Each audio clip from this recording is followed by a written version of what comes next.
Before we get to the action, I stopped by to remind you guys Black Friday is right around the corner and the Chiclets crew has you covered. You're gonna go over to barstoolsports.com/chiclets to buy 20% off from Black Friday all the way to Cyber Monday. We got it all. We got hats, we got toques, sweaters, t-shirts, you name it. Go check it out at barstoolsports.com/chiclets.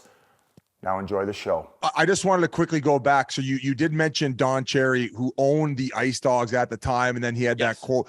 Like, how many interactions were you able to have with him? Any he was the coach, stories? wasn't he? At one point, maybe not when he was there. He did take over at one point, man. I'm really glad you brought that up, because Don Cherry is a really important piece to my life. Okay, and I'll explain why. It started with the Ice Dogs. Okay, so now we all know the backlash that Don got from you people and this and that. And I have a lot to say about that too, if you guys want to get into that. But Don Cherry made a point to come to the arena, Hershey Center, the day that I got traded. Now, I'm the only black kid on the team, okay? Don Cherry is not racist. Don Cherry came to the arena, personal time. The guy would only come like once a week or whatever, and you'd have a big mob and then he'd leave. He came, he pulled me aside, knew I got traded to Kingston, pulled me aside, said, look, kid, Kingston is my hometown. Larry Mavity has everything set up for you. This is a mess right here. It's a gong show, okay? You're going to a good team. They're going to take care of you. This is my hometown. If you need anything while you're there, this is my number. Call me anytime. And this is the Hockey Night in Canada kid from Scarborough watching Coach's Corner after that first period. So I'm mesmerized by this, if that's the right word. And I had so much confidence knowing that my hero, Don Cherry, has my back. I have his number in my back pocket. No cell phones at the time, boys, right? This is back in 2000, right?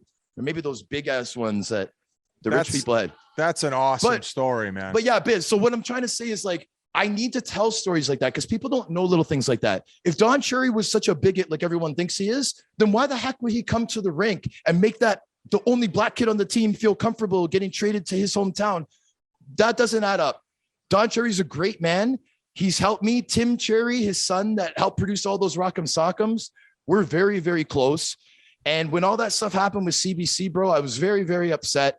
And he blessed me coming on my podcast about 6 months after that happened. And he hasn't done anything else really talking about that. And I didn't get him to apologize, but what I said was, I said, Don, people like me is who's getting it confused, who's getting the miscommunication. And I told him, I'm like, I love you, Don. You've done so much for me. Would it not be fair to say that for those that got offended by what you said, that you did not intend to hurt anybody, and if you did, that you're sorry that they feel that way? And he said, you're absolutely right. So I got him to agree with me, but I couldn't get him to apologize like how CBC wanted him to. Sean, these are like obviously sensitive subjects, but I really appreciate you opening up with your personal experience about that, because that was a very difficult time for a lot of people in the hockey community. So for you to share your experience like that, nobody over here thinks that. It's ironic that we kind of got into this because I DM'd his Twitter account to ask if he would come on the podcast today. So thanks for sharing that, buddy. I'll throw it over to you, RA or Whit, but very well said. Thank you for sharing that. I was just like looking up the old Don Cherry stuff, and then I came across the article. His quote at the end, he said, I could have stayed on, but I would have had to be a tame robot. Nobody would have recognized. I mean, yeah, well, we won't get into it. He said he thinks people should be wearing poppies, but hearing that from you, I mean, that's pretty impressive. I can't believe though that in that amount of a quickness, right? He made that much of an impact on you. You know, it's just cool to hear. Yes, absolutely, guys. Absolutely. You won't get a bigger Don Cherry fan than the guy you're looking at right now.